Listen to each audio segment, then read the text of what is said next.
Bienvenidos a un nuevo capítulo de este canal, hoy dedicado al amigo Andrés Chávez, conocido como Zatod o Hueso que más come. Reconocido como una verdadera biblioteca ambulante de Werewolf y narrador de una manada de embajadores latinos en Australia. Sí, una mesa de hombre lobo compuesta de pares latinos jugando en Australia. Envidienlos, no puede existir algo más mágico.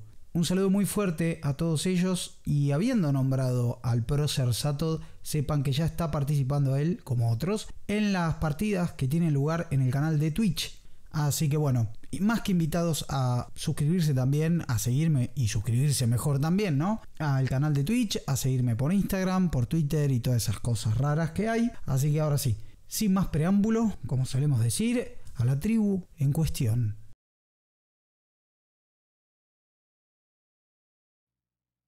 Los hijos de Gaia resultan contradictorios. Son guerreros de Gaia y aún así no quieren nada más que la paz. Ningún Garou trabaja tan duro ni ruega tan humildemente por la cooperación entre tribus como ellos. Ninguno se lamenta más cuando los fuerzan a derramar la sangre de un compañero hombre lobo. Más que ninguna otra tribu valoran la compasión por todas las criaturas de Gaia, incluso aquellas que los desprecian.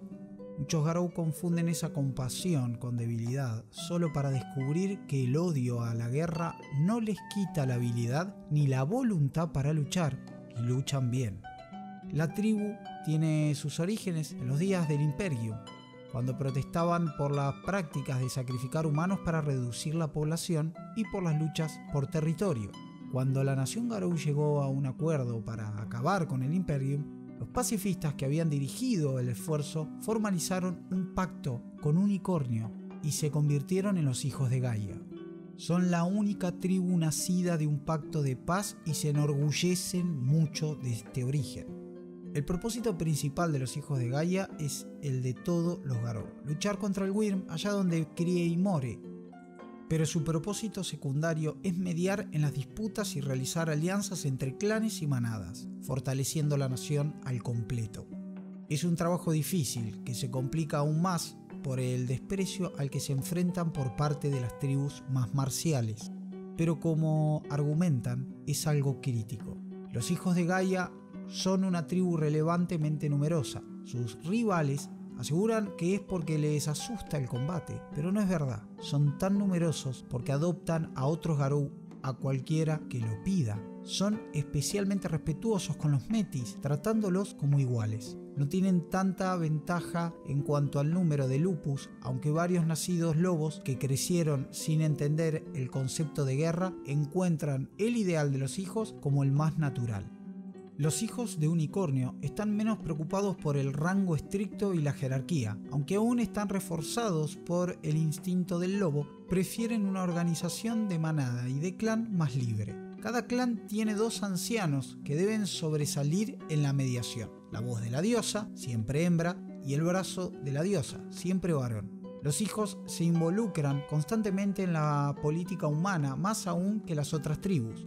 Se enfrentan a las mismas limitaciones que todos los hombres lobo cuando la sutileza es necesaria, pero utilizan toda la influencia que pueden, particularmente a través de su parentela, para promover metas de compasión, paz y tolerancia. El credo de la tribu dice que la guerra por Gaia no puede ganarse sin leales corazones humanos. A pesar de todo, es una batalla difícil e increíblemente frustrante. Cuando llega el momento de la guerra, más de un hijo de Gaia da rienda suelta a una rabia que es atemorizante en su fuerza.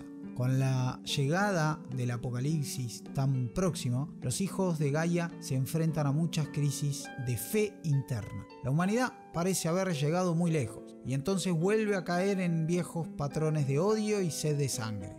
Hay muy pocos Garou para proteger el mundo y se vuelven muy rápidamente unos contra otros. Muchos miembros de la tribu han caído en el arano al ver que la enormidad de su tarea parece ser abrumadora. Algunos hijos incluso argumentan que el secreto del velo les impide educar correctamente a los humanos, que encontrarían a los aliados que necesitan si simplemente pudieran mostrarles a los humanos qué está pasando. Esta discusión causa desavenencias, incluso dentro de la tribu. Dicho todo esto, la tarea parece imposible, pero si cediesen, gruñen los ancianos. No serían los hijos de Gaia, no serían Garou. Apariencia. Una fuerte pura raza en los hijos de Gaia suele manifestarse como unas manchas blancas sobre un pelaje gris o marrón. Los hijos más renombrados tienen un semblante calmado y sereno que puede ser intimidante por sí mismo. Tótem tribal: unicornio. El tótem tribal de los hijos de Gaia es un poderoso espíritu de pureza, compasivo en la paz, pero también feroz en la guerra. Prefieren hacer pactos con tótems como paloma y narval, así como con gentiles espíritus de los claros de bosques y luz de estrellas. Debilidad tribal: velo débil.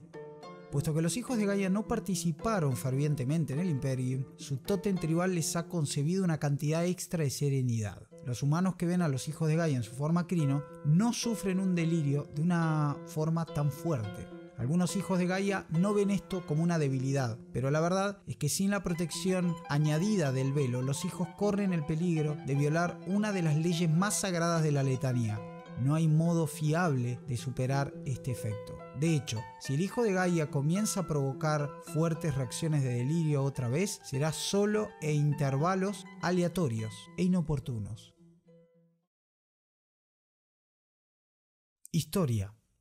El origen de los hijos. Según la tradición, los Garou nacieron en el amanecer del mundo para defender a su madre, Gaia. Pero estos lobos valerosos, engañados por el Wyrm, lucharon unos contra otros. Así fue como la gran manada primigenia se separó, emprendiendo caminos separados. Así fue como se dividieron en tribus. Los hijos explican que los Garou son criaturas de la guerra y que para haber guerra deben existir dos bandos. Así hicieron las tribus. La corrupción del Wyrm empapó el núcleo de la nación. Gaia contempló todo esto llorando. En un túmulo donde una masacre había tenido lugar, 5 hijos e hijas yacían, fríos como la tierra, pero hubo un nuevo nacimiento. Se cuenta que la gran Gaia parió ese día. Nueva vida brotó en aquellos cuerpos, uno de cada luna resucitó. Devueltos de la muerte, estos 5 Garou de Gaia fueron encomendados a la tarea de proteger la paz. Desde entonces, aquellos Garou se dedicaron a unir nuevamente a las tribus, pero las luchas nunca cesarían. Es desde entonces que los hijos de Gaia tienen como misión curar a este oscuro mundo, mantener viva la esperanza como aquellos 5 hijos. Claro está, lo anteriormente narrado es la leyenda, y los hijos de Gaia hacen hincapié en esto. Si bien las leyendas no son mentiras, sí pueden ser sumamente imprecisas. Todas las historias de las tribus empiezan con un albor de los tiempos, o el progenitor, o la primer manada. Pero los hijos, hasta contando con su propia versión de sus orígenes, dudan y sospechan con que los Garou hayan sido siquiera la primera raza cambiaforma. Aseguran que hay historias más antiguas que sostienen lo contrario. Dejando en clara las imprecisiones que entienden los hijos propias de las leyendas, especulan y transmiten sobre sus orígenes de la siguiente manera. Nadie sabe de dónde proceden los Garou, solo saben que fueron creados por la madre Gaia. Antaño existió una sola tribu, la nación Garou, al completo, pues ese era el propósito de Gaia, quizá porque la corrupción del Wyrm aún no era tan fuerte, o porque eran muy pocos y no había necesidad ni lugar para discutir. Pero las cosas cambiaron. La humanidad crecía a medida que desarrollaba nuevas y mejores herramientas con las que cazar y cultivar la tierra, pues estas le proporcionaban mejores reservas alimenticias. Entonces llegó el Imperio, y los Garou asesinaron a los humanos para evitar que siguieran multiplicándose. Pero también impidieron que los experimentados y poderosos cazadores desafiaran su gobierno de terror. La tribu asegura que los Garou de entonces querían controlar sus existencias alimenticias, utilizar a la humanidad como reservas de reproducción y manejarlos como ganado. Sin embargo, los Garou eran conscientes de que los humanos eran algo más que mero ganado. Las pinturas rupestres de Altamira, las estatuas de Gaia de Willendorf, las de Tassili, todas esas cosas eran testimonios de que los humanos eran capaces de crear belleza y venerar a la gran madre Gaia. Tenían algo de lo que los Garou carecían, algo indescriptible en su interior, un don dado por Gaia que los Garou no poseían quizá por haber recibido ya muchos otros. Pero ese conocimiento provocó la discrepancia. Una simple pregunta dio lugar a la formación de las diversas facciones. ¿Qué debería hacerse con los humanos? Algunos lupus y garras rojas sostenían el mantener un control brutal sobre la humanidad para que estos no pudieran llevar a la extinción a ningún otro animal, como ya había ocurrido con el mamut. Otros, como los colmillos plateados, consideraban que los humanos se los debía seguir tratando como siervos, y otros abogaban por eliminar la prohibición. De estos últimos, el más grande de todos fue Bron. No se sabe si fue un hombre o una hembra, solo se recuerda que venció a muchos adalides de las otras tribus solo para poder plantear la posibilidad de abolir el Imperium. Los hijos de Gaia, explica la propia tribu, eran los que con mayor fuerza querían la paz con la humanidad y con las demás tribus. Trabajaron y lucharon por esa paz y a día de hoy siguen haciéndolo. La tribu cuenta también que cuando la Concordia Occidental cobró forma y se convirtió en una especie de civilización Garou, cada tótem hacía algo diferente. Los colmillos luchaban, los garras rojas se movían por las zonas salvajes, los fianas eran cantantes, los roehuesos mendigos y ladrones, y los hijos curadores, los sacerdotes. No había hijo de halcón ni de ciervo, ni irlandés, ni alemanes o africanos. Todos eran los hijos e hijas de la tierra. El mundo entero era la patria Garou y eran bien recibidos allí donde fuese. Eran los hijos de Gaia los que hablaban por la boca de madre y hacían su voluntad. No eran una tribu, sino los Garou que siempre hacían lo correcto, por difícil que fuera. Sumeria. Aquí el agua era el ingrediente principal que permitía crear el barro con el que se fabricaban los ladrillos de la civilización. Los humanos liberaban batallas para conseguir agua, sobre todo de los ríos. Cuando los espíritus les enseñaron a la tribu el rito de paz sagrada, los clanes de la tribu intentaron fomentar la paz, pero normalmente estallaba la guerra. En cierta ocasión se enfrentaron a las ciudades de Uma y Lagash. El rey de Kish decidió intervenir, delimitó la frontera con un marcador de piedra. Lagash se quedó con el río. En cuanto el rey abandonó el territorio, Uma destruyó la marca y la guerra volvió a comenzar.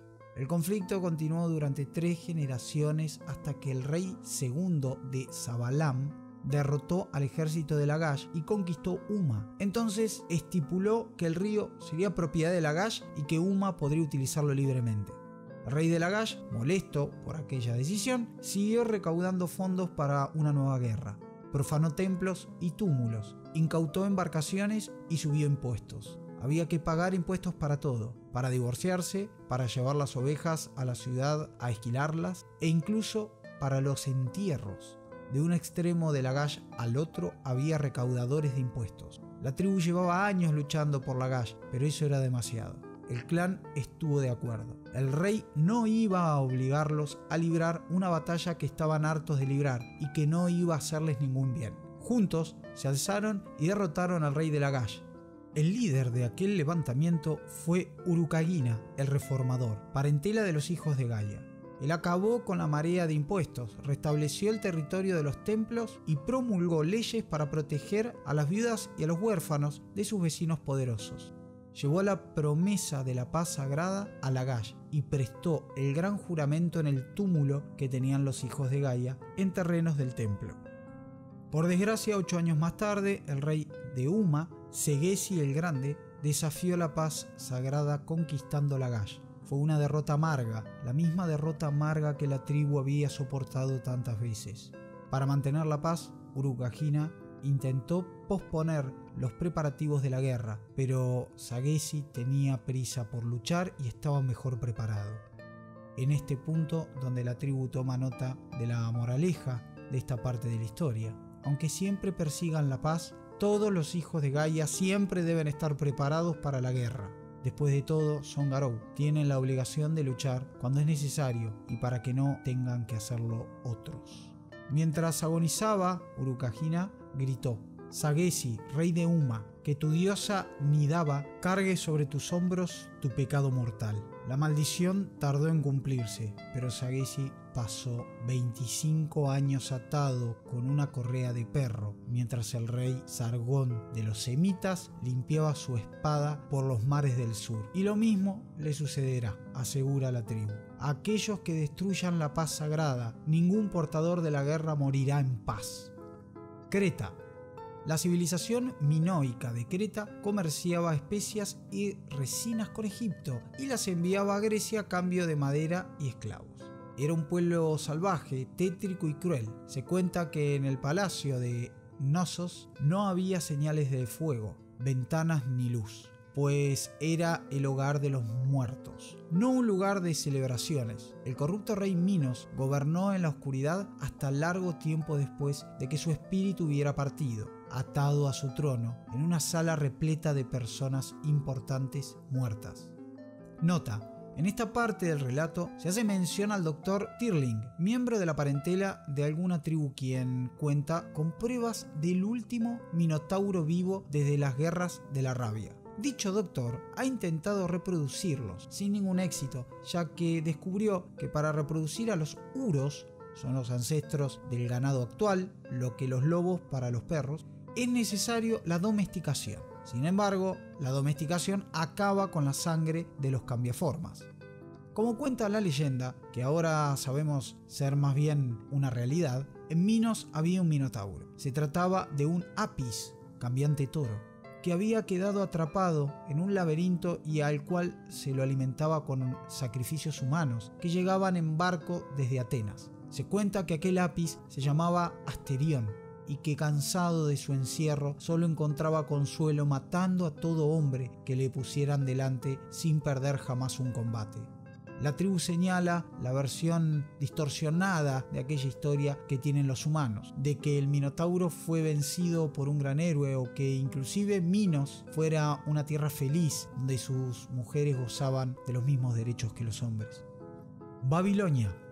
Al principio parecía que Babilonia sería una nueva Sumeria. Contaba con las leyes de Hammurabi y la civilización florecía, fomentando la paz y la estabilidad. Por desgracia, la mano orientadora que los hijos les habían ofrecido fue seccionada por unos demonios que se habían hecho con la estructura de poder de la ciudad. Los hijos de Gaia fueron expulsados y solo pudieron observar del otro lado de las murallas, aunque nunca dejaron de intentar regresar y ayudar al pueblo que vivía en su interior. Los adoradores de demonios gobernaban la ciudad con mano férrea. Solían realizar sacrificios humanos en la cima de su templo y otras cosas peores que las que hacían las sanguijuelas, vampiros, que merodeaban en la oscuridad. Los hijos sentían dolor por el sufrimiento de las personas, pero ni siquiera los magos que vivían allí y que antaño habían esgrimido un gran poder podían deshacerse de estos demonios y sus acólitos. Pero una Ragabash llamada Burladora de Demonios se las ingenió para entrar en la ciudad sin ser detectada.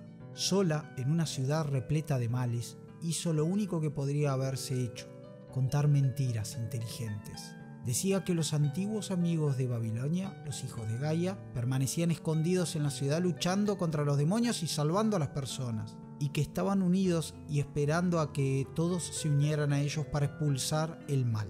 Burladora de demonios intentó conseguir que sus mentiras se hicieran realidad. Luchó contra los acechadores de la noche y salvó muchas personas que le ayudaron a propagar sus mentiras. Con el tiempo la atraparon y la asesinaron, pero su sacrificio dio vida a los hijos de Babilonia, que en realidad no existían. Las personas comenzaron a alzarse y las multitudes recuperaron la esperanza e incluso se formaron grupos humanos con una fe capaz de derrotar a las diabólicas criaturas. Finalmente, fueron los magos quienes lograron deshacerse de los demonios y sus adoradores, aunque nunca lo hubieran conseguido sin el apoyo de la población. Los hijos no fueron capaces de liberar Babilonia, pero el valor, el sacrificio y las pequeñas mentiras de Burladora de Demonios fueron de gran ayuda. Las noches griegas. Los hijos vivieron una época bastante buena en la antigua Grecia.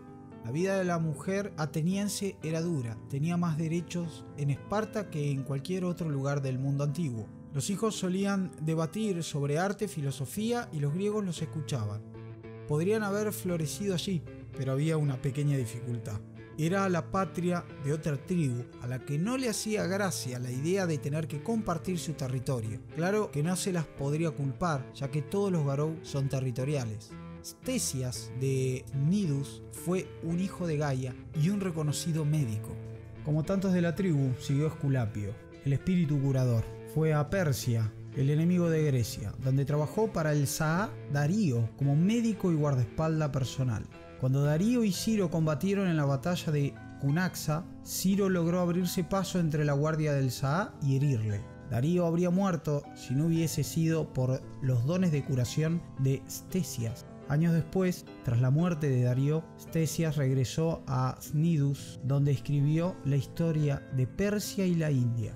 Fue el primer autor que descubrió a Unicornio. Aparece en el capítulo 25 de su obra, pues Unicornio, aún salvaje, corría por el mundo en aquella época. Ctesias engendró a 4 miembros de la parentela y murió siendo un anciano. En ocasiones ofrece orientación a los miembros de la tribu en los consejos. Su valor y sus deseos de extender las bendiciones de Gaia, incluso entre los pueblos de sus enemigos, lo han convertido en un héroe para la tribu. El Imperio Romano. La época del Imperio Romano no fue buena para los hijos de Gaia. Un tal Petronio había roto el velo con un famoso libro suyo y consiguió que Europa volviera a temer a los hombres lobo. La situación de los humanos era bastante peor. El imperio militarista y expansionista sembró el desasosiego y el resentimiento por todos los territorios, fomentando la violencia. Judea fue una de las zonas en las que más sangre se derramó. La tribu hizo todo lo que pudo, pero estaban interactuando demasiadas fuerzas y los judíos recordaban demasiado bien la exitosa insurrección de Judas Macabeo. ¿Macabeo será o Macabeo? Bueno, vamos a dejarlo así. Además, el hecho de sugerir cualquier tipo de compromiso solía provocar que la parentela de la tribu fuera apuñalada o apedreada hasta la muerte. Cuando la corrupción permitió que el rey Herodes de Judea subiera al trono en el año 37 a.C., la situación empeoró. Oprimía al pueblo a la vez que glorificaba a Roma para apaciguar a sus amos. Los Rágabash solían decir que era mejor ser el cerdo de Herodes que su hijo. Tras la muerte de Herodes en el año 4 a.C., su hijo Arquelao heredó el trono e intentó apaciguar a su pueblo. La tribu intentó convencer a los rebeldes de que ahora tendrían la oportunidad de empezar a trabajar de nuevo por la paz, pero estaban sedientos de sangre. Cuando Arquelao se mostró entre su pueblo, este exigió la muerte y la justicia, y un grupo de rebeldes tomó el templo demandando la liberación de los prisioneros. Viendo su mandato amenazado y sus intentos de negociar fracasados, el rey asesinó a los rebeldes y navegó hasta Roma para ratificar su mandato. La tribu temía que estuviera a punto de comenzar otro reinado de violencia y masacre. Aunque los hijos no sentían ningún aprecio por Roma ni por las sanguijuelas, vampiros, que la controlaban, les gustaban su gobierno directo y sus leyes. Para la tribu era una civilización corrupta, pero que tenía sus leyes y consideraban que en ella había cierta estabilidad. Tras dialogar con los caminantes silenciosos de su clan, enviaron a Roma un grupo de parentela y algunos de los principales ciudadanos de Judea para que solicitaran al emperador César Augusto el gobierno directo del territorio.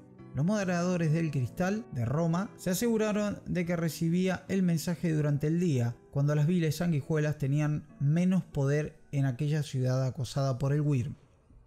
Al principio, el reino estuvo dividido por facciones discordantes, hasta que Arquelao demostró ser un incompetente. Entonces, el carnicero fue desterrado de la Galia y Judea quedó bajo el control directo de Roma. Para bien o para mal, los hijos habían conseguido lo que querían. Muchos se preguntaron qué tipo de acción inteligente o pacificadora había sido aquella. Poncio Pilato fue designado gobernador en el año 21 de la era cristiana. En aquel entonces, las acciones de los hijos de Gaia parecían las correctas, pero los resultados no fueron los esperados. Con respecto a aquellos días, cabe denotar que la tribu asegura que Jesucristo fue un hijo de Gaia, incluso aunque no lo fuera de forma literal. Su prédica sobre la paz, el compartir los bienes, la tolerancia, etc. eran los mismos valores que los hijos propagaban. Tomá pavo. La edad de la fe. Y acá se va toda la mierda. Para algunos hijos conocida como la edad oscura, para otros una edad de caballeros y héroes. Fueron años de confusión y violencia. El cielo para los Garou, aseguran de forma crítica algunos integrantes de la tribu. La camada y los Fianna libraron batallas épicas por toda Europa. Los colmillos se unieron a la guerra y gobernaron a los campesinos con puño férreo. Los garras rojas asesinaban humanos por puro capricho y pusieron en marcha un milenio de cacerías de hombres lobo. En un mundo semejante, los ideales gaianos de paz y amor estaban fuera de lugar, hasta que apareció Árbol de las Batallas. Árbol de las Batallas, un siervo de Gaia muy respetado y admirado por los colmillos plateados, debido a sus grandes conocimientos de sabiduría garú y espiritual. Era el heraldo de las batallas y los torneos inspirado por la cristiandad casi gaiana de San Francisco de Asís. Decidió utilizar su posición para hacer el bien. Los jefes militares, sedientos de sangre, dejaban a un lado las armas para escuchar sus relatos sobre las hazañas de los héroes de antaño. Sin embargo, a diferencia de otros cuentacuentos, Árbol no se limitaba a repetir las historias que había oído ni intentaba que sus héroes se parecieran lo máximo posible a sus jefes, sino que sus relatos siempre hablaban de caballeros nobles, de hombres que respetaban la paz de Dios, no luchaban los días santos. Elogiaba a los caballeros que se negaban a asesinar a un héroe derrotado, pues su piedad sería recompensada por Dios y por el hombre, y a los que luchaban con tanta nobleza que eran aclamados por su habilidad y no por sus engaños. Árbol fomentó el ideal de caballero como soldado honorable, como hombre de virtud y decencia. Fueron muchos quienes siguieron su código, como Beltrán du Guesclin y Anga Ingelram. Sin embargo, no todos aceptaron sus ideas y, lo que es peor, algunos las utilizaron para ocultar otros abusos, como el derecho de pernada o la prima nocte. Del mismo modo que hay políticos que utilizan las relaciones públicas como tapadera de sus verdaderos negocios. De todos modos, muchos intentaron vivir según ese ideal, pues el simple hecho de intentarlo ya era digno de admiración. Árbol de las Batallas enseñó que incluso en el peor de los escenarios, la ideología de los hijos puede encontrar un público que desee imitarla. La Guerra Civil Inglesa. Cuando estalló la Guerra Civil y el rey fue decapitado, Europa quedó asolada por la masacre. Los Fianna de Irlanda perdieron tanta sangre bajo el yugo de Cromwell que temían que el apocalipsis ya hubiera llegado. Los alimentos eran tan caros que los trabajadores ni siquiera podían comerse el pan que habían amasado con sus manos. Las personas se morían de hambre en las calles de Londres y los ricos huían a Virginia o morían en la batalla. Viendo el sufrimiento de los pobres, los humanos, la parentela y los roehuesos, el clan de las ráfagas verdes decidió ponerse manos a la obra para crear una nueva nación, siguiendo el antiguo precepto griego de que ante la ausencia de rey era el pueblo soberano quien debía gobernar. Gerard Winstanley, un rey para el clan, y su Philodox, Voluntad Everard, fueron con 20 de los suyos a las colinas de Saint George de Surrey, donde araron terrenos comunes en los que después plantaron grano. Les acompañó una tal Cascada Brillante, cantante y creadora de cuentos. Esta es su historia. Aquel grupo es hasta día de hoy visto como héroes por los hijos de Gaia. Fueron ellos quienes alejaron a los hombres de la trampa del dinero y la jerarquía y alimentaron a los pobres con trabajo honesto. En aquella colina fundaron una comunidad donde se logró volver a vivir en armonía con Madre, Gaia. Algunos lo llamarían diggers, cavadores, en referencia a cierta tribu nativa americana. Nota: en la década del 60, un movimiento contracultural, comunitario y ecologista tomaría el nombre diggers inspirado por aquel grupo de campesinos pobres ingleses. Cascada Brillante estuvo presente cuando los soldados detuvieron a los Diggers y decidió cantarles sobre la paz. Los Diggers no ofrecieron resistencia y los soldados se fueron. Entonces los Robehuesos enviaron a su parentela para alejarla de los barrios marginales de Londres. La colonia de la colina de St. George duró por lo menos un año. Pero los Diggers también fundaron otros 10 poblados, utilizando terrenos comunes abandonados y cultivándolos para conseguir alimentos y hogar para los pobres. Cuando los terratenientes enviaron a sus secuaces para deshacer las colonias, Cascada Brillante imploró a los Garou que no sucumbieran a la rabia, pues eso hubiera significado la muerte para todos. Al final, cuando los secuaces lograron destruir las colonias originales, Winstanley se retiró y pasó el resto de sus días como cuáquero. Nota: cuáqueros, comunidad religiosa disidente fundada en Inglaterra en el 1652. Con los años, su congregación se convertiría en los Hermanos del Bosque. La iglesia de Raymond Hawking y Cascada Brillante nunca se rindió. Explican los hijos de Gaia que los historiadores se olvidaron de ellos debido al velo, pero las colonias Digger perduraron en diversos lugares y épocas, pero siempre con el mismo trabajo: sembrar el cuerpo de Gaia y comer su generosidad compartiéndolo con otros. La iluminación. En el Consejo de Todos celebrado en Suiza en el año 1754, los hijos de Gaia firmaron el Pacto de la Ley de la Naturaleza, comprometiéndose a brindar su apoyo a los nuevos ideales de la época. Fisiocracia, democracia, un mercado libre. Tenían la esperanza de que esos ideales crearían una sociedad más libre y más abierta. La tribu asegura no haber sido ellos los inventores de dichas ideas, pero sí aprovecharon la oportunidad de fomentarlas. Una conversación con un vendedor de frutas en el mercado, un libro abandonado en la sala de visitas de una editorial, un discurso o un salón frecuentado por mujeres parlanchinas. Todo eso servía para llevar las ideas de Gaia. Los fisiócratas, entre los que se encontraba el ministro francés y miembro de la parentela Jacques Nicke, hicieron hincapié en que toda la riqueza procedía de la tierra, de modo que la riqueza podía crearse, no solo robarse. Fue una idea innovadora. Las colonias norteamericanas, que tan leales eran en el año 1760, empezaron a exigir la independencia en 1775. Fueron los que proporcionaron este cambio, pues el pueblo llano podía permitírselo, comprarlos y leerlos, mientras que solo la alta sociedad educada tenía acceso a los costosos libros. Se dice que en aquellos panfletos se encuentran los ideales de justicia, libertad y autodeterminación que los hijos de Gaia habían preservado durante tanto tiempo. Mary M. Higgins fue una de las seguidoras de Gaia más prominentes de la época. Autora de 3 panfletos que hablaban sobre la necesidad de abolir en el Nuevo Mundo las leyes jerárquicas de la antigua Inglaterra. Trabajó como mujer de la limpieza en Filadelfia mientras los 55 padres de la Constitución discutían y debatían para crear la nueva nación. Cuando Ben Franklin abandonó la Cámara por última vez, Mary le preguntó si le había dado al pueblo una monarquía o una república. Y este contestó: una república si pueden conservarla. El oeste americano. Algunos lo denominaron la vergüenza de la nación. Una época tan vergonzosa para la nación Garou, que fue incapaz de hablar de ella con franqueza durante mucho tiempo. A los Uktena y a los Wendigo no les importaba contar lo sucedido, pero casi nunca lo hacían en los consejos multitribales, porque no hay nada que frustre tanto a los Garou como que les recuerden sus fracasos.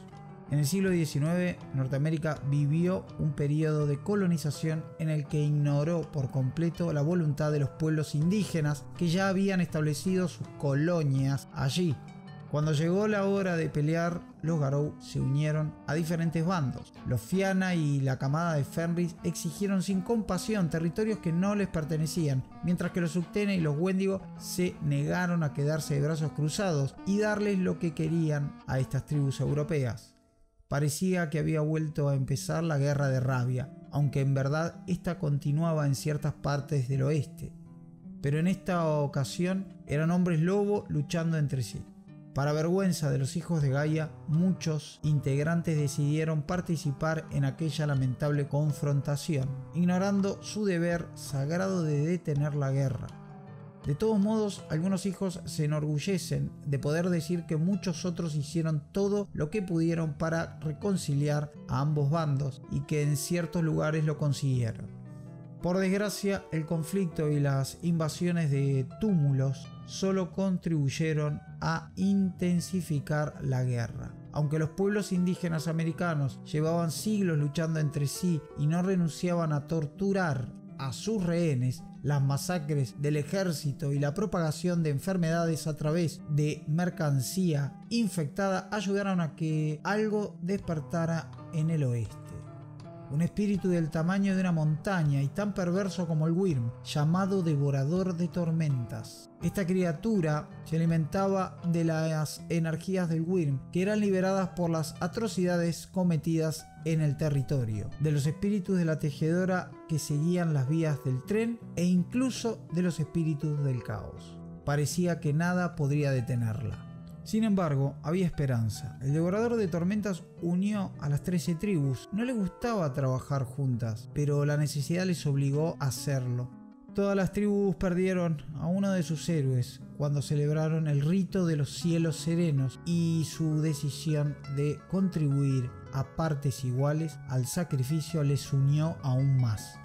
Los hijos también sacrificaron a uno de los suyos, una mujer.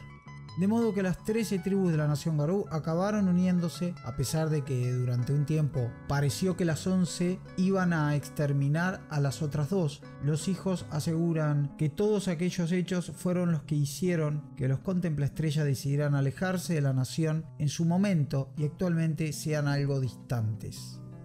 Las guerras mundiales. La tribu señala que las guerras mundiales fueron como cualquier otra guerra, pero todo a una mayor escala. En la Segunda Guerra Mundial, los científicos practicaban la vivisección en seres humanos. Los soldados japoneses llevaron a las mujeres chinas a sus campos de violación. Las pistolas asesinaron de forma indiscriminada a soldados y civiles. Los aviones lanzaron bombas sobre escuelas, casas y bibliotecas. Y los soldados mataron y violaron sin prestar atención a la nacionalidad de sus víctimas. El final de la guerra solo llegó cuando América logró desarrollar el arma más destructiva que había visto jamás el mundo y aniquiló a dos pueblos normales y corrientes por haber cometido el único crimen de encontrarse en el lado equivocado. Sin embargo, la tribu cree que la Segunda Guerra Mundial podría haberse evitado si la sociedad alemana no hubiese estado tan receptiva en aquella época a aquel pintor de brocha gorda austríaco. No habría sido capaz de amasar tanto poder. Estamos hablando del pequeño demente Hitler. Pero Alemania estaba herida cuando se formó el Partido Nacional Socialista. Estaba herida porque al acabar la Primera Guerra Mundial, Francia le había impuesto severas sanciones económicas para asegurarse de que nunca más volvería a repetir nada semejante. Una motivación correcta, pero una idea equivocada, asegura la tribu. Aquellas sanciones hicieron que la vida en Alemania fuera más difícil de lo que debería haber sido. Aquellas medidas castigaron a todas las personas por igual, sin tener en cuenta si había estado a favor o en contra de la guerra. Por esta razón, cuando el perturbado hombrecillo y su élite ofrecieron a la nación una alternativa para recuperar aquello que les había sido arrebatado, había muchas personas dispuestas a escucharles. Los hijos de Gaia aseguran que la Segunda Guerra Mundial les enseñó a templar el castigo con la piedad para no causar más daño de lo que intentan evitar. La tribu explica que la postura que asumió Francia en aquel entonces con Alemania fue, en parte, culpable de la Segunda Guerra Mundial. Con esto comienzan a explicar la Primera Guerra Mundial, la cual no fue más limpia o menos desastrosa. La muerte y la enfermedad infestaban las trincheras, el gas mostaza destruía a los hombres desde adentro. La Primera Guerra mostró la peor cara de la humanidad, igual que su sucesora. Puede que las sanciones que impusieran a Alemania fueran demasiado fuertes, pero la tribu asegura que fue el horror la verdadera motivación. De las guerras mundiales, los hijos de Gaia entendieron que tienen un deber sagrado, que, de ser necesario, todos deben dar sus vidas para evitar que algo similar vuelva a suceder. Deben ser mejores de lo que fueron los humanos, deben ser piadosos con sus enemigos derrotados para impedir que vuelvan a alzarse. Los años 60. La tribu cree que a pesar de que las fuerzas políticas de izquierda hicieron todo lo que pudieron por el bien común, las drogas y la basura hippie de la época lo echaron todo a perder. Aseguran que el rock estaba bien, pero que no ayudó a nadie a conseguir un empleo, una casa o protegerse de la discriminación. Tanto Garou como Parentela protestaron contra la guerra de Vietnam, proporcionaron alternativas a los objetores de conciencia, pero el resto de las tribus y las parentelas solo veían a los hijos de Gaia como un puñado de bohemios estrafalarios que no servían para nada. En los años 70, la sociedad americana comenzó a hacerse más conservadora y parecía a nadie importarle. Gran parte de las reivindicaciones que había conseguido la tribu se esfumaron y se adjudican la culpa por ello. La tribu cree no haber protegido los logros obtenidos. Ponen como ejemplo el conservadurismo religioso o la aparición del apartheid. Nota: fue el sistema de segregación racial en Sudáfrica y Namibia. Consistía en la creación de lugares separados para los diferentes grupos raciales. Su propósito era conservar el poder para la minoría blanca. De la década de los 90, la tribu pone de ejemplo la corrección política también, que básicamente propugna que se debe tener en cuenta los sentimientos de aquellos que son diferentes. Esta se llevó tan lejos que terminó sufriendo un retroceso. De repente nadie quería ser políticamente correcto, porque lo cool, lo que molaba o lo copado era decir barbaridades para demostrar que no se seguía esa política. Por culpa de unos liberales demasiado entusiastas, el movimiento anticorrección política se puso de moda y todos empezaron a referirse a las mujeres como putas, zorras. Claramente algo había salido mal. Los moderados dejaron de escuchar lo que los radicales tenían que decir, porque los radicales no habían demostrado ningún interés por la moderación. Nota del locutor: ¿a nadie le resulta familiar esto que acabo de leer? O sea, es exactamente lo que hoy por hoy pasa. Entre aquellos que usan mal la corrección política con fines de censura y los que quieren hacerse los rebeldes diciendo barbaridades, parece que, es para reflexionarlo, ¿no? Ya hace 20 años que dejaron de ser los 90 y volvemos a repetir la misma historia. Bueno, sigamos. Como en los casos mencionados, con los hijos de Gaia ocurrió lo mismo. Además de no consolidar sus éxitos, muchos perdieron el interés.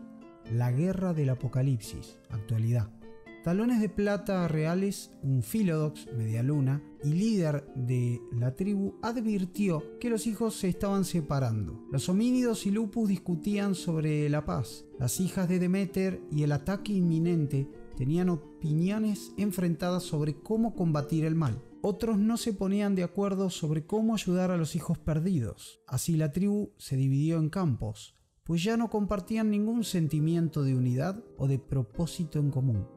Entonces, Talones de Plata decidió celebrar un consejo de todos, llamado el último consejo de todos, y les habló a sus hermanos en el túmulo de la mano de Gaia. Estas fueron sus palabras: solo puedo darles mi opinión, es lo único que puedo hacer. Yo soy yo y no puedo ser más que eso. Todos somos hermanos y hermanas de la misma madre. Talones tocó el suelo. Elegimos edades pasadas para seguir la senda de la paz, para unir a las tribus, pero ahora nos estamos destruyendo. Los campos se enfrentan entre sí, cegados por el odio. Aun cuando no estamos en guerra, nuestra división nos debilita y nos hace parecer débiles y estúpidos ante las demás tribus que se burlan de nosotros. Tendríamos que ser un ejemplo para ellos y no un motivo de burla. Debemos recordar a Gaia. Debemos olvidarnos de los campos, de las facciones, de las rencillas de nuestra tribu, la más dividida de todas. A todos los que pertenezcan a los campos les imploro que cambien sus prioridades antes de que el apocalipsis azote el mundo. Sus rencillas son menos importantes que su sangre Garou, porque solo les pertenece a ustedes. Sin embargo, el legado Garou nos pertenece a todos. Deben comprender y reconocer sus diferencias, pero no permitir que éstas los separen de otros hijos de Gaia. Pueden tener su propia opinión sobre el apocalipsis y sobre la violencia y rendir honor a los espíritus y dioses que prefieran.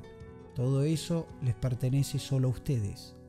Si los espíritus aliados de sus facciones los han bendecido con dones y ritos especiales, les suplico que se los enseñen a todo aquel con rango y honor que lo merezca, sea cual sea el campo al que pertenezca. Debemos compartir con sensatez nuestros dones, nuestros fetiches y nuestros túmulos. Cada una de nuestras divisiones es una victoria para los caídos. Impongo esta bendición sobre ustedes.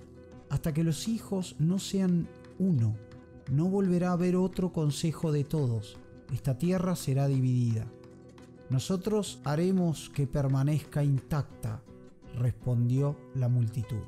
Los hijos escucharon estas palabras, que les apremiaban a olvidar las discordancias de sus campos, a demostrar a la nación Garou que los hijos, los portadores de la paz, habían dejado de pelear entre sí, que los maestros de la armonía habían decidido predicar con el ejemplo.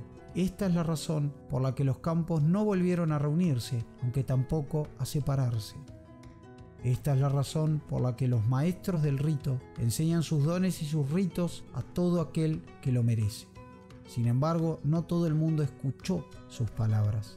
Algunos siguen con sus viejas rencillas, pero eso, según los hijos, acabará de una u otra forma. La abolición. La abolición de los campos. No todos los hijos están de acuerdo con aquellas palabras de talones de plata reales, pronunciadas en el último gran consejo de todos. Hay quienes creen que la abolición de los campos es enteramente un error, pero esta oposición no hace referencia a los Garou que pretenden escalar en poder dentro de aquellos, cuyos ascensos se verían interrumpidos ante la disolución de los campos. No, la oposición apunta a la naturaleza propia de los Garou como fundamento principal para hacer imposible la abolición. El entendimiento de estos disidentes es el siguiente. Los Garou son en parte lobos y los lobos son territoriales. En parte también son humanos y los humanos también son territoriales. Además, los Garou son tanto espíritu como carne y los espíritus también son territoriales. En conclusión, creen entender que los Garou no pueden renunciar a la idea de las fronteras, las facciones y las manadas, ya que son vitales para ellos. De la misma forma que tampoco un ganso puede renunciar a volar hacia el sur en invierno, hacia un clima más templado. Quienes disienten con talones de plata reales y sin perder la admiración por él o el respeto, aseguran que su error es pensar como humano. El hecho de creer que su intelecto pueda dominar su instinto y que, aunque así fuera en su caso, no se puede esperar que se diera en otros hijos de Gaia.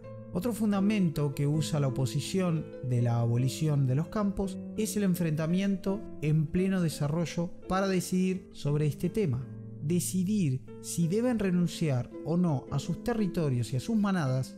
Esta discusión lleva a la lucha, aunque todavía no ha muerto nadie, en un bando o en otro. En conclusión, entienden que al exigir talones de plata y sus defensores la desaparición de fronteras y familias, han erigido una nueva frontera en la tribu. Las nuevas plagas. Los hijos de Gaia se consideran los curadores de las tribus y por eso se enorgullecen de ser los que más saben sobre las dolencias que afligen a su parentela y a los propios Garou. No tardaron en descubrir que el SIDA, llamado por los hijos como el asesino, pasaba de un miembro de la pareja a otro y pudieron prevenir a su parentela y compañeros. Algunos no les escucharon, sobre todo los homínidos, a quienes creen más débiles ante el impulso de procrear por simple placer. Pero lo supieron antes que los humanos y sus homínidos se implicaron mucho en la lucha por curar la enfermedad. No lo hicieron solo por instinto de autopreservación, lo hicieron por compasión y autointerés. Para la tribu, el SIDA fue la primera oleada y así como este se abrió paso en su momento en la sociedad y empezó a matar a mucha gente antes de que nadie conociera su existencia, ahora están apareciendo otras enfermedades que nadie sabe cómo curar. Nueva York, Cairo, Calcuta, Londres, Río de Janeiro, todas esas ciudades han sufrido apariciones de alguna enfermedad nueva, de algún tipo de epidemia que, de momento, afecta a una pequeña parte de la población humana. Claro, esto sin contar la reciente pandemia del coronavirus. Armas nucleares descontroladas. Aún algunos hijos de Gaia recuerdan el peligro de un ataque nuclear inminente, de la época en la cual con un simple botón podía exterminarse a un pueblo entero con fuego y radiación. Fue en épocas de la Guerra Fría donde la tribu se movilizaba junto a su parentela exigiendo que las naciones destruyeran y se deshicieran de una vez por todas de su armamento nuclear. Pero claramente esto no ocurrió. Aún hoy en día esas herramientas genocidas siguen durmiendo en sus túneles de avispa, conectadas aún a los mismos botones que tampoco han desaparecido, por si subiera al poder un hombre mezquino que necesite exterminar a todo un continente. Sin embargo, otras fueron vendidas. Los hijos explican que las personas que las tenían necesitaban pan, bebida o lujos. La gente que las quería tenía dinero y el mismo deseo enfermizo que impulsó a sus inventores a construirlas. Algunas están ahora en manos de hombres perversos, otras se encuentran en manos de criminales que buscan al comprador más rentable y con toda certeza otras están en manos del enemigo. No existe una pesadilla peor. La tribu dice que esas bombas, ese fuego, está ahí afuera esperando a ser utilizado. Y saben bien que en el mundo hay personas dispuestas a utilizarlas. Claro, todo esto sin contar las que aún se fabrican, y ni que hablar de los reactores nucleares, pues son las fábricas de dichas herramientas nefastas y a su vez un peligro en sí mismas, como quedó demostrado en Chernobyl en 1986. Las armas nucleares son las más temidas por toda la nación Garou. Y es por esto que los hijos se han comprometido a encontrarlas para destruirlas y evitar así que el mundo vuelva a sentir el mismo dolor que sintió en Fukushima el 11 de marzo de 2011. Organización. Campos. Los hijos de Gaia están más divididos que la mayoría de las tribus en lo que se refiere a campos. Algunos creen que puede ser algo positivo esto, una forma de unir a aquellos que de otra manera podrían no formar los vínculos de amistad que llevan a la auténtica unidad. Históricamente, los hijos de Gaia han permitido e incluso alentado unirse a más de un campo si alguien así lo deseaba. Hacerlo era visto como una señal de implicación. Sin embargo, en los últimos tiempos ha habido un movimiento dentro de la tribu para renunciar por completo a los campos. Los partidarios de este movimiento creen que al dar aún más etiquetas con las que identificar a los Garou, estas alientan la disensión y el conflicto entre quienes de otra forma se verían como parte de un todo. Atera Innamorata, un campo a veces controvertido, dedicado a la curación mediante el sexo y el amor carnal, que cree que los emparejamientos Garou-Garou no son una ruptura de la letanía, sino que son de hecho una valiosa herramienta en pos de la unidad, siempre que no engendren hijos. Monitorizado los embarazos de la parentela para ayudar a las familias a prepararse para la posibilidad de un hijo Garou y facilitan los matrimonios entre parientes de tribus distintas en nombre de la unidad y la confianza entre tribus. Por desgracia, esta práctica les granjea la animosidad de las tribus que priorizan la pureza de sus linajes. Ángeles en el jardín. Para los ángeles, inmunizar a la generación humana más joven contra el Win profanador es prioritario. Mantienen una red clandestina entre sus parientes para proteger a los niños frente a maltratadores, incluso cuando eso significa secuestrar y encontrar nuevos hogares para los jóvenes amenazados. También luchan por sembrar los libros, los videojuegos y otros medios infantiles con ideales gaianos, con la esperanza de poner a los más jóvenes en contra del Wyrm. Ataque inminente. El ataque inminente entrena constantemente a sus miembros para prepararlos para la batalla final. El apocalipsis está próximo y este campo cree que la única esperanza que los guerreros de Gaia tienen de ganar el último ataque es centrarse por completo en la tarea que les espera. Rehuyen a aquellos miembros de la nación que están obsesionados con sus propios objetivos. Si eso significa cortar lazos con otras tribus, que así sea. Buscadores de las tribus perdidas. Los miembros de este campo creen que la única esperanza de la nación es recuperar y reintroducir a las tribus perdidas de vuelta a la nación Garou. Los buscadores investigan avistamientos de lobos fantasma que encajen con la descripción de los croatanos o estirpes de humanos relacionadas con los antiguos linajes Banship, con la esperanza de reconstruir esas tribus. Además, sirven como enviados ante los tótem de las tribus perdidas y sus proles. Más controvertido es su objetivo de capturar y reeducar cachorros y ronin de espiral negra, con la esperanza de construir una versión gaiana de la caída tribu de los aulladores blancos. La hazaña paciente. Acción paciente.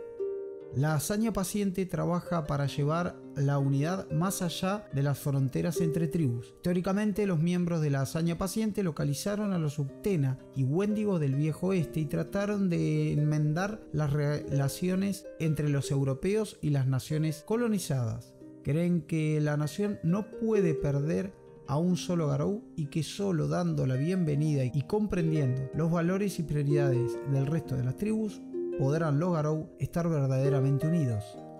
Hijas de Demeter.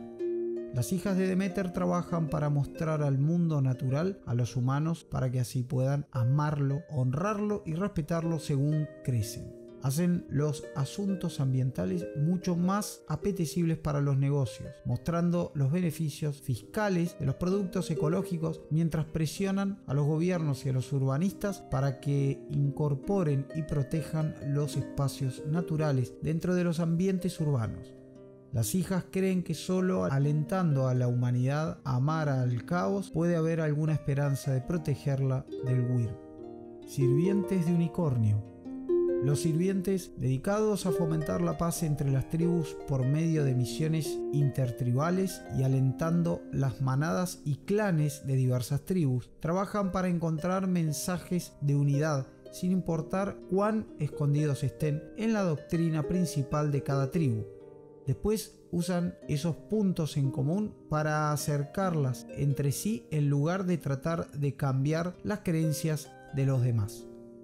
La cúspide del cuerno, subfacción. Esta subfacción opera dentro de los sirvientes de unicornio. Los miembros de la cúspide prestan mucha atención a los temas controvertidos entre las tribus, esperando explotarlos para poder minar el poder de los colmillos plateados y reemplazar a la tribu gobernante con un parlamento Garou. Los ungidos. Los ungidos renuncian a la violencia, creen que es imposible alcanzar la paz mediante la guerra y buscan compartir ese mensaje con aquellos dispuestos a escucharlos. El campo centra su atención en usar y enseñar dones y ritos que calmen a sus enemigos en lugar de herirlos y ayudan a otros Garou a lidiar con su rabia. El único árbol. El único árbol se ve a sí mismo como los glóbulos blancos de Gaia. Son asesinos, tanto guerreros de primera línea como sigilosos homicidas. Dicho esto, no matan por rabia, pasión, odio, malicia u orgullo, ni aceptan miembros que busquen unirse al campo con esas motivaciones. Matan porque es aquello para que los Garou han sido creados por Gaia. Son el medio a través del que ella puede golpear a sus enemigos. Portadores de la paz eterna. Los portadores son un perverso campo de antiguos hijos de Gaia que creen que la única forma de traer la paz al mundo es destruir a todos los que moran en él. Aunque los miembros de ese campo no han caído aún en la espiral, sus ideales, una paz perfecta mediante la aniquilación, hace que estén a un solo paso de danzar la espiral. Clanes y sociedad. La tribu, como suele ocurrir, está compuesta por clanes y en todos los casos existe la misma estructura formada por distintos cargos, como la voz de la diosa o el corazón de la diosa. Estos cargos, según se cuenta, son ocupados por aquellos garou elegidos por los espíritus, quienes a su vez se lo comunican a los ancianos. La voz de la diosa. La voz es una mujer que habla por boca de Gaia. A veces los hijos escuchan, pero ella nunca da órdenes. Según parece, es una labor más política que profética. Este cargo es una especie de responsable político. El brazo de la diosa.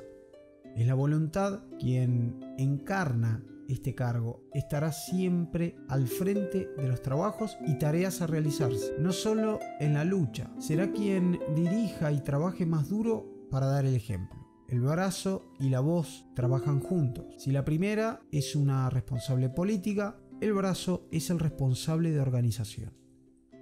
El corazón de la diosa. Este conecta la cabeza y el brazo de la diosa. Hace tiempo, este cargo ocupaba el centro de los clanes. Una persona que no hablaba ni trabajaba por la diosa, sino que existía por ella. Podía ser un hombre o una mujer, un metis, un antiguo, un hijo, alguien que no participara en los ritos de apareamiento, alguien que estuviera libre de la maternidad. En ocasiones, el hombre o la mujer que ocupaba este cargo se vestía como la persona del sexo contrario para venerar a Grón, orador de la sabiduría, héroe del pasado que ayudó a la tribu a mantenerse en el camino de la paz.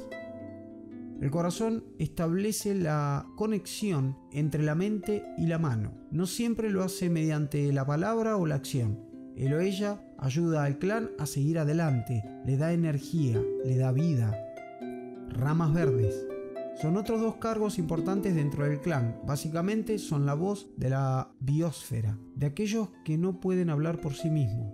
Los ramas verdes son a quienes se comunican con los espíritus de la naturaleza y hacen de puente entre estos y los integrantes del clan. Ramas cortadas.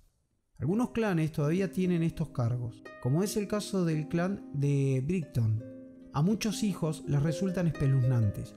Así como los ramas verdes se comunican con los espíritus de Gaia, los ramas cortadas son la voz de los muertos, de los ancestros. Lo vigilan todo, tanto a sí mismos como a los demás, de las tribus perdidas y de los cambiaformas perdidos, de las especies extintas. Los ramas cortadas también tienen la tarea de recordarles cosas del pasado al resto del clan.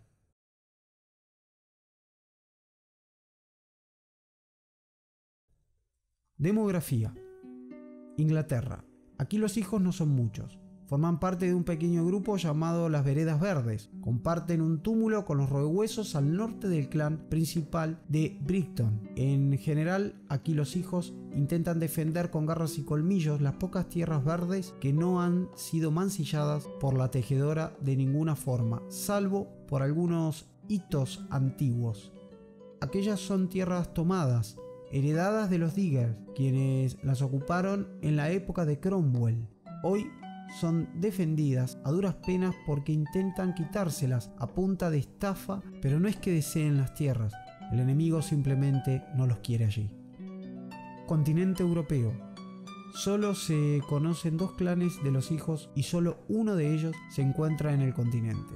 En Europa, en general, las cosas marchan mal, ya que apenas quedan zonas salvajes y los humanos locales no paran de pelearse por ellas.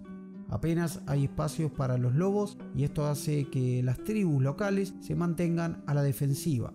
Los Camada de Fenris, los Señores de la Sombra, las Furias Negras y hasta los Colmillos Plateados no quieren a nadie cerca que abogue por el entendimiento.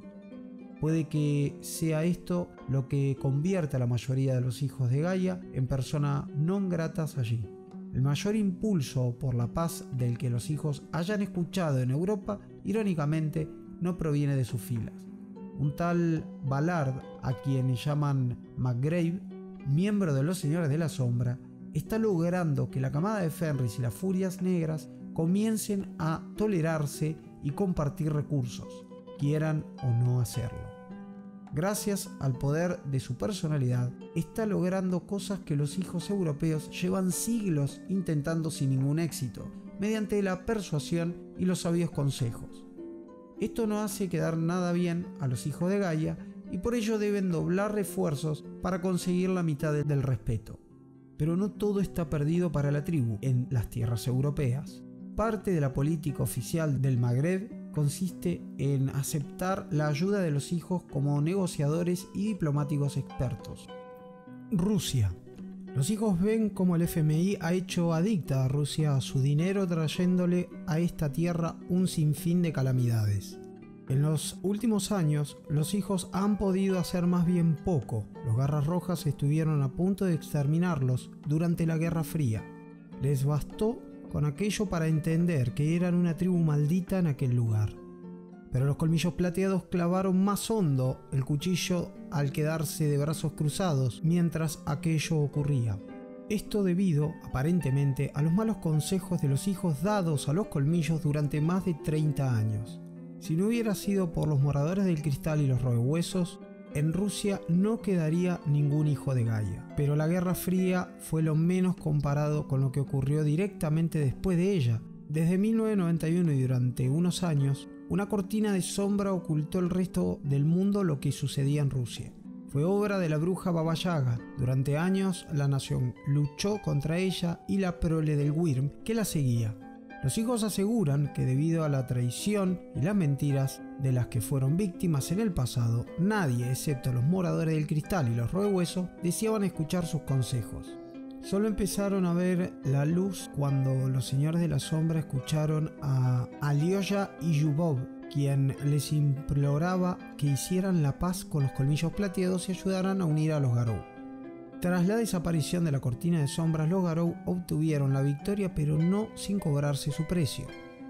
Los hijos perdieron a una gran cantidad de héroes y Rusia sufrió graves daños, tanto físicos como sociales. Ahora los hijos no tienen otra que levantar el país sobre sus ruinas. Solo tienen un túmulo, que está escondido fuera de la vista y el conocimiento de las otras tribus. La tribu tiene la esperanza de que en el futuro próximo puedan construir más. Mientras tanto, se mantienen cerca de sus amigos los Robehuesos y los Moradores.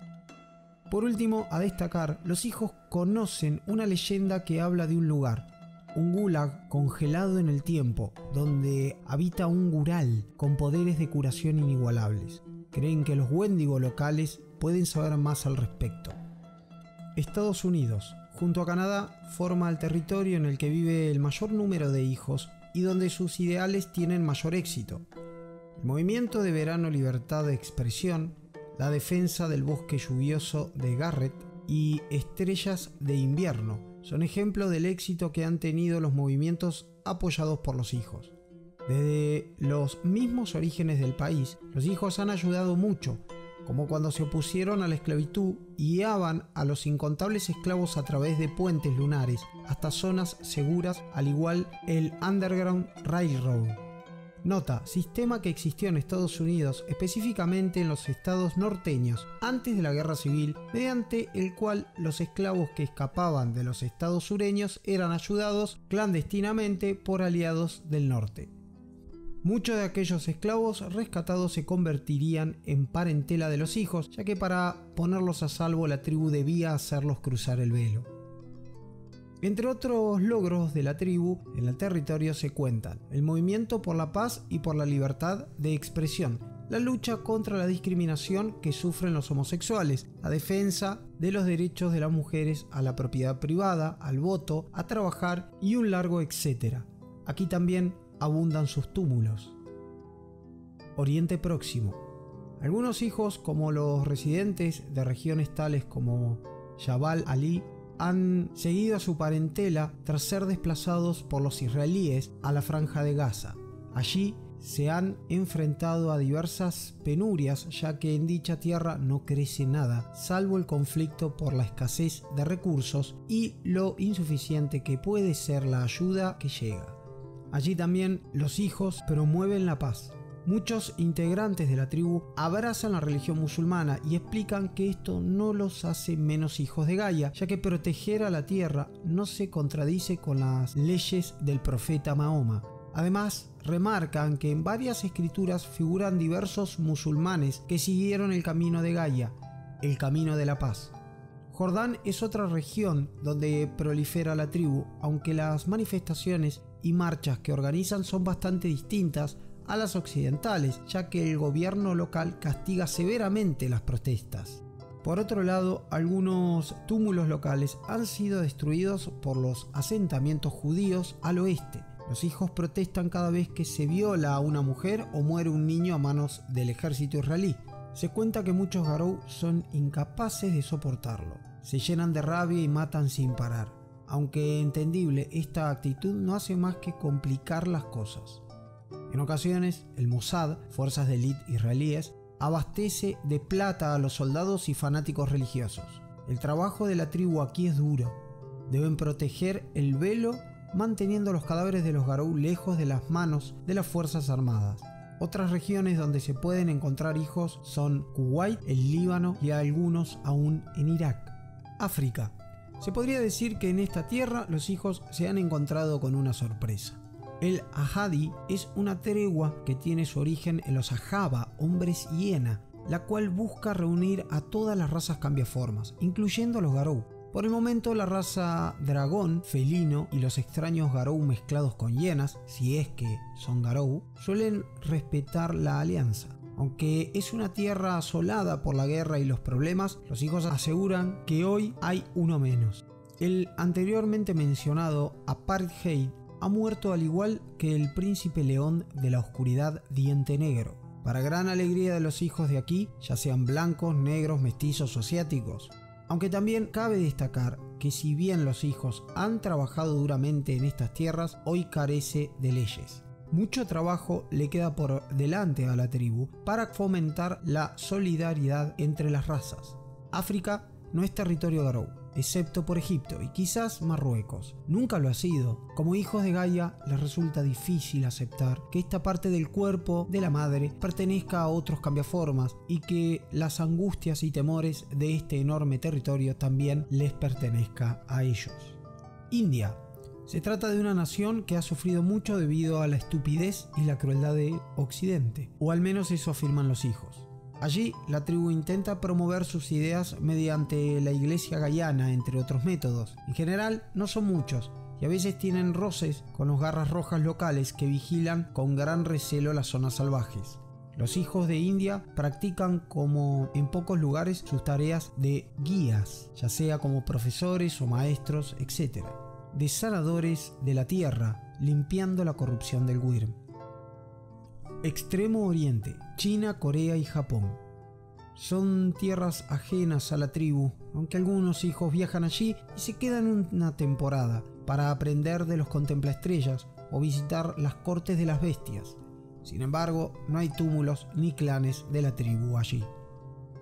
Australia. Los últimos años han sido difíciles en estas tierras a pesar de la supuesta reaparición de la sierpe del arco iris, tótem de la tribu perdida tasmana, ante un consejo celebrado allí, y del regreso de los Gumagan, tribu de Mokole, hombres lagarto que se creía perdida. Los hijos han trabajado duro por conseguir la paz en la región austral. Los buscadores de los hijos locales se llenaron de dicha al conseguir algunas respuestas de los hombres lagartos sobre la supervivencia de la parentela tasmana, aunque cabe destacar que los mocoles se muestran aún reacios a responder sobre si aún existen o no. Los hijos australianos han quedado fuertemente sobrecogidos por la desaparición y supuesta muerte del científico Metis Cernounos.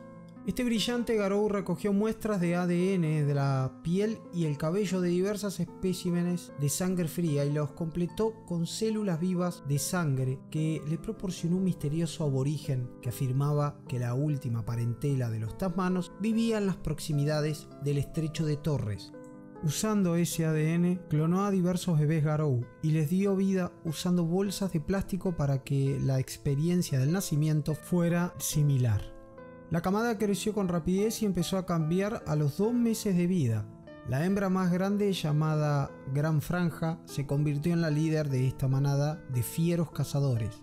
Los espíritus nativos guardaron silencio sobre estos nuevos tasmanos y Cernunnos no le habló a nadie de sus experimentos. Con el tiempo, Darius Winchester, rey de los colmillos plateados, se enteró de la existencia de las nuevas criaturas. Y también lo hicieron otros. Según los rumores, una cábala de corrupción de vida formado por humanos con dones decidió utilizar los conocimientos del Metis. La nueva manada de tasmanos desapareció poco después de cumplir un año de vida. Tras cederle el liderazgo a Inanna, Cernunnos se fue en busca de sus hijos perdidos y nunca más regresó. Los amigos íntimos y los compañeros de manada de Inanna han especulado cientos de veces sobre el destino de los nuevos tasmanos, pero es imposible saberlo. Lo único que sí saben con certeza es que la marcha de Cernunnos estuvo acompañada de una violenta batalla y un gran derramamiento de sangre. En Nueva Zelanda, las cosas están más tranquilas. El nuevo clan multitribal de Stewart Island acaba de abrir un túmulo. El espíritu reptil Tuatara les hizo muchas preguntas sobre los Umagan. Por otro lado, la camada se olvidó de su objetivo de hacerse con el control cuando llegó y descubrió que podía formar parte de un conjunto mayor de Garou que compartieran el territorio. América del Sur. Las cosas en la región van mal. Los hijos apelan a cualquier método para defender las tierras, habitualmente la compra de las mismas. Aún así, Endron no para de verter residuos y la papelera Woodhouse emplaza ahora una de sus fábricas donde antes hubo un túmulo hace 15 años. La tribu organiza marchas y manifestaciones contra las pasteras en las puertas de las empresas, pero la represión policial es implacable e impiadosa, incluso llegando a haber muertos entre los manifestantes como resultado. Es debido a lo anteriormente mencionado que la tribu también apela a métodos más directos, atacando las fábricas, saboteándolas y destruyéndolas. Pero muchas veces aquellos reductos del Wyrm son peores tras quedar cerrados que cuando funcionaban. Cabe destacar que las parodias que suelen vigilar las fábricas son particularmente poderosas, pudiendo llegar inclusive a neutralizar los efectos de algunos dones Garou. La guerra en Sudamérica lleva años y los hijos temen no estar consiguiendo nada.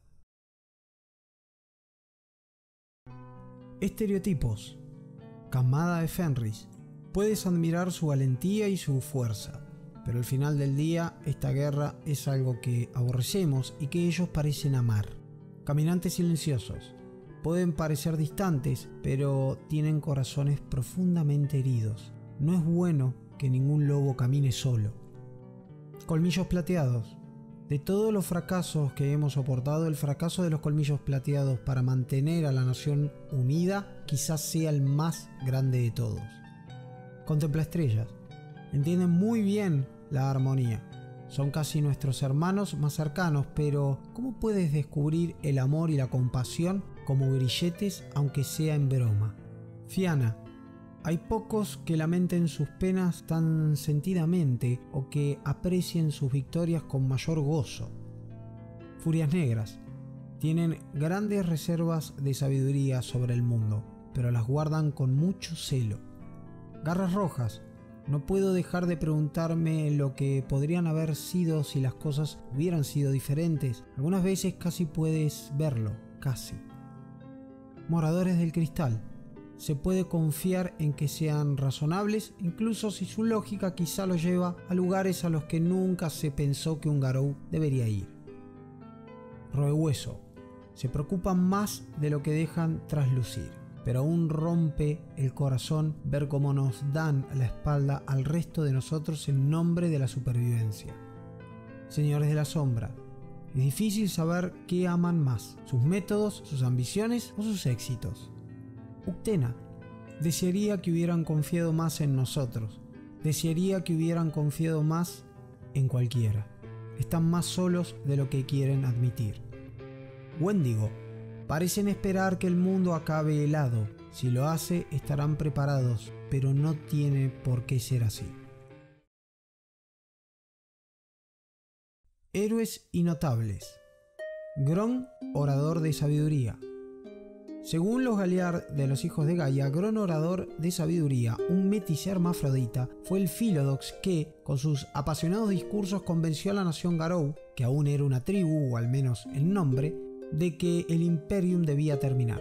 Debido a su larga relación con los poetas y talladores de piedra de un asentamiento balcánico al que posteriormente arqueólogos denominaron Lepnik Vir, estaba convencido de que su masacre sin fin impedía que los humanos desarrollaran una cultura que, además de crear arte y belleza, trabajaría en armonía con Gaia. La manada de Gron, originalmente de la actual Anatolia, viajó por el resto de la Madre durante décadas, estableciendo alianzas políticas y consiguiendo favores mediante sus obras de paz. Su buena voluntad permitió que la propuesta fuera aprobada en un consejo de todos. Sin embargo, la mala voluntad de la facción pro-Imperium provocó una escisión entre los Colmillos Plateados y los hijos de Gaia, mientras que los Fianna emigraron al noroeste para seguir con su vida. La familia de Gron murió en una serie de ataques que pretendían la muerte del Philodox. Gron murió en batalla de Catal Uyuk, la primera ciudad que se alzó tras el fin del Imperium, y se dice que fue asesinado por vampiros que deseaban hacerse con la ciudad. La búsqueda de la paz no es una empresa fácil ni segura. Grita caos. Debido al poco reconocimiento que tienen los hijos por parte de las otras tribus con respecto a sus logros y el desdén con el que son vistos por los fracasos de antaño, muchos integrantes de la tribu adoptan el manto de embajadores. Estos intentan mejorar la reputación de la tribu, proporcionando más mediación, más poder espiritual o inclusive más fuerza física a aquellos clanes que la precisen. De estos embajadores, uno de los más prominentes es Grita Caos. Grita, debido a su nacimiento metis, conoció la filosofía de unicornios desde que aprendió a hablar, aunque nunca fue más allá del Boune de su túmulo hasta después de su rito de iniciación. A pesar de conocer todos los aspectos espirituales, culturales y filosóficos de la vida Garou, este joven metis carecía de conocimientos sobre el mundo que había más allá del clan. A pesar de todo, decidió demostrar que sería un digno embajador y mediador al servicio del resto de la nación.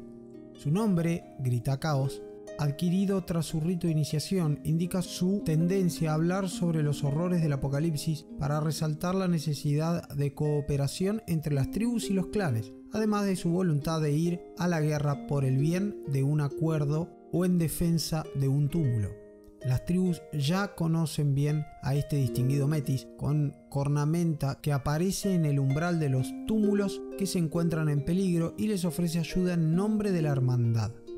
Por desgracia, el peor obstáculo al que se enfrenta Grita Caos es su naturaleza metis. Aunque es un hombre capaz, tanto mental como físicamente, no le resulta sencillo moverse entre la sociedad humana debido a la cornamenta de carnero que presenta en todas sus formas. Esto le provoca un sinfín de dificultades cuando visita clanes urbanos o intenta mostrar su respeto hacia las tribus urbanas, reuniéndose con ellas en su territorio.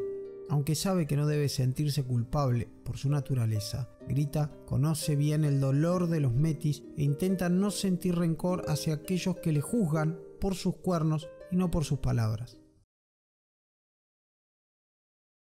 Y hasta acá llegamos con el capítulo de hoy. Muy particular también porque, hablamos de los hijos de Gaia, los sanadores de la nación Garou, con lo cual en los tiempos que hoy nos tocan vivir con esta maldita pandemia resulta muy oportuno. Asimismo, oportuno sería hacerles la tarea un poco más fácil a los hijos de Gaia y quedarnos todos en casa, respetar la cuarentena y tomar las medidas debidas como corresponde. Así que esto es todo. Próximamente habrá un video con la hoja de ruta, vamos a decir, de lo que pretendo hacer, los próximos capítulos de qué van a tratar. El contenido me lo pidieron bastante por Instagram y allegados de distintos lugares por distintas redes. Vamos a ir viendo un poquito qué es lo que iría tocando a continuación como un pequeño avance, cuáles van a ser los capítulos, qué temas vamos a estar tocando. Por lo pronto, claro, seguimos con las tribus.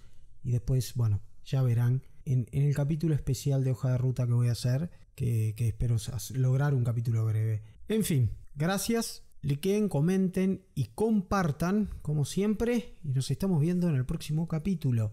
Muchas gracias y adiós.